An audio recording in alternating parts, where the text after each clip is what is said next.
Salut à tous et bienvenue sur AZ237. On peut dire avec certitude que certaines personnes ont tendance à croire qu'elles peuvent tout se permettre dans leur vie. Cela peut aller de quelque chose d'important à quelque chose d'aussi petit qu'une place de parking. Cependant, il y a une limite à ce à quoi on peut prétendre, surtout lorsque le karma décide de nous le faire comprendre. L'histoire que nous vous présentons aujourd'hui porte sur une conductrice qui a connu l'enfer et qui s'en est à peine sortie. Regardons-la. Mais avant de commencer, j'aimerais vous rappeler qu'après avoir regardé cette vidéo, vous pouvez faire un tour sur notre chaîne pour découvrir de nombreuses histoires à la fois incroyables, intéressantes et émouvantes. Et n'oubliez pas de vous abonner à la chaîne et d'activer la cloche de notification si vous êtes nouveau parmi nous. L'histoire d'aujourd'hui vient en fait du site web Reddit. L'inconnu qui l'a mise en lumière est un utilisateur qui porte le pseudonyme BBQ Lunch. Il ne s'attendait pas à ce que quelque chose de ce genre se produise lorsqu'il a accepté un emploi de contremaître pour la construction d'une nouvelle maison. Cependant, ce qui l'a encore plus surpris, c'est que l'obstacle auquel il a dû faire face se présentait sous la forme d'une femme conduisant une berline. Le travail de contremaître n'est pas aussi facile qu'on pourrait le penser, et il avait déjà eu une journée difficile jusque-là. Après tout, la maison en question n'était pas une maison ordinaire à un étage. C'était une énorme villa qui différait complètement du reste du quartier. Le plus dur, le quartier se trouvait quelque part au sommet d'une colline. Cela a pris un certain temps, mais finalement, BBQ Lunch s'est habitué à la forte pente. Cela signifiait que les ouvriers devaient faire un effort supplémentaire pour transporter toutes les fournitures et les produits de première nécessité en haut de la colline depuis l'allée.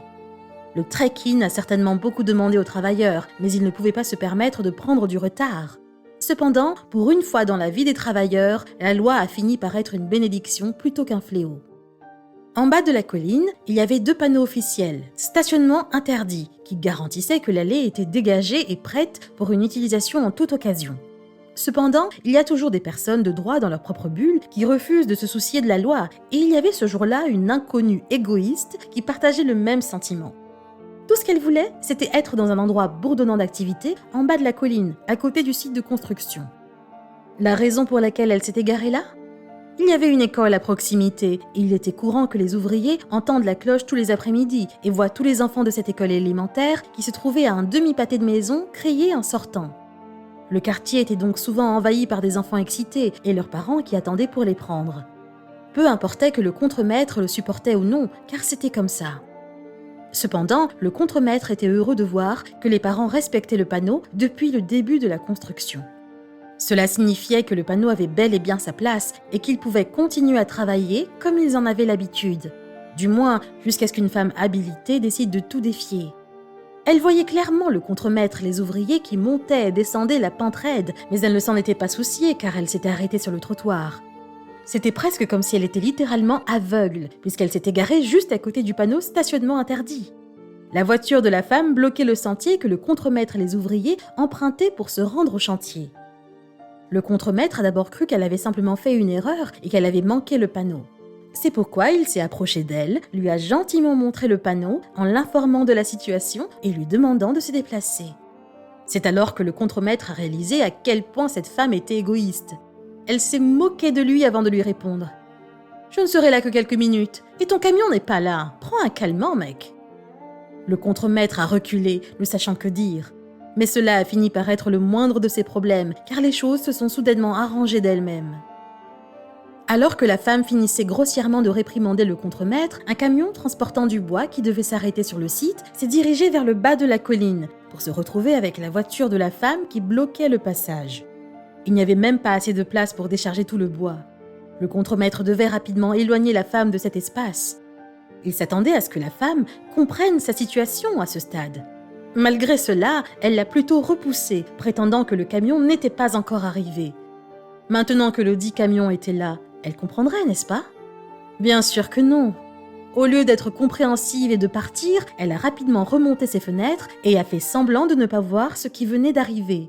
Le contremaître s'est approché de la voiture et a pratiquement fait tout ce qu'il pouvait pour attirer son attention, ce qui l'a finalement amené à baisser légèrement la vitre avant de crier furieusement « Quoi ?» Le contremaître, imperturbable, s'est avancé et lui a expliqué que le camion était enfin arrivé et qu'il devait décharger, ce qui signifiait qu'elle ne pouvait plus rester là. Cependant, la femme insistante, et pensant être dans le droit comme toujours, a affirmé qu'elle ne bougerait pas tant que les écoliers n'étaient pas libérés. Comme un enfant gâté, elle a crié « Vous ne pouvez pas décharger autour de moi ! Mon Dieu, ce n'est pas si difficile !» Elle est partie comme un canon. Le contremaître, BBQ Lunch, n'était certainement pas content de cela. C'est alors qu'une idée lui est venue, sur une leçon potentielle qui pourrait être enseignée ici. Le contremaître s'est dirigé vers l'homme qui conduisait le camion de bois pour l'informer de la situation et lui a proposé un plan. Lorsque le contremaître a donné son accord, le camion de bois a déchargé de manière à la bloquer à côté du trottoir. Cependant, personne ne s'attendait à la façon dont elle a réagi. La femme ne semblait pas s'en soucier le moins du monde, ne remarquant peut-être même pas ce qui se passait. Le contremaître a profité de l'occasion pour appeler rapidement la police et l'informer de la situation. « Je voulais juste qu'il sache pourquoi nous bloquions une partie de la rue, afin de ne pas avoir d'ennui avec la ville », a déclaré plus tard BBQ Lunch. L'officier de police est intervenu, affirmant qu'il serait là dans 30 minutes.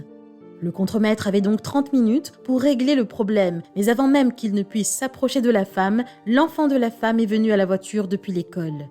Mais maintenant qu'elle était bloquée dans le trottoir, elle ne pouvait même pas ouvrir sa porte pour sortir de la voiture. Elle a dû grimper du côté passager juste pour saluer son enfant. Elle s'est mise à crier au contremaître, lui demandant de déplacer sa voiture, mais il lui a gentiment répondu en disant qu'il était contraire à la politique de l'entreprise de déplacer le camion pendant qu'il est chargé. Cela signifiait que la femme devait surveiller et attendre que tout soit complètement déchargé, mais bien sûr, sa nature impatiente ne lui permettait pas d'accepter cet état de choses. Elle a donc décidé de reprendre le volant de sa voiture et a décidé qu'elle sortirait de là quoi qu'il arrive, même si aucune sortie évidente n'était en vue. Inutile de dire que cela n'a pas marché, puisqu'elle a fini par écraser un box de toilette portative et a même coincé sa voiture sur la barrière du trottoir. Il n'a pas fallu grand-chose pour qu'elle réalise qu'elle n'avait pas d'issue et a appris à ses dépens ce qui se passe exactement quand on essaie de forcer le passage. Le fait que l'agent qui arrivait sur les lieux ait pu voir tout cela de ses propres yeux a rendu la situation 1 million de fois meilleure.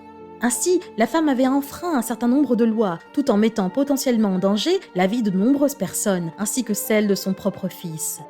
L'agent s'est immédiatement approché d'elle et lui a demandé de sortir du véhicule. Elle a tenté de s'enfuir en mentant, prétendant que le contremaître lui avait donné la permission de se garer là, mais malheureusement pour elle, le contremaître lui avait déjà donné l'histoire complète par téléphone. La femme a fini par être accusée de conduite imprudente, de destruction de biens et, à la surprise du contremaître, de conduite avec un permis suspendu. L'officier de police a pris la liberté de remorquer la voiture de la femme et l'a arrêtée. Son enfant a dû être récupéré par sa grand-mère car elle a été conduite au poste.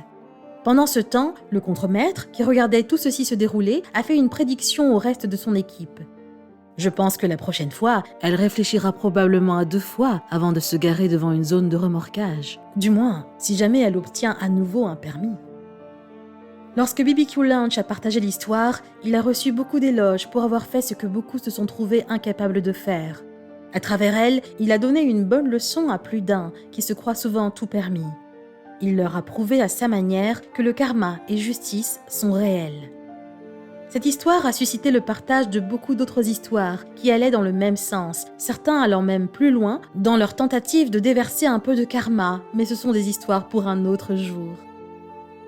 Quelle est votre opinion au sujet de cette histoire ? Dites-le nous dans les commentaires.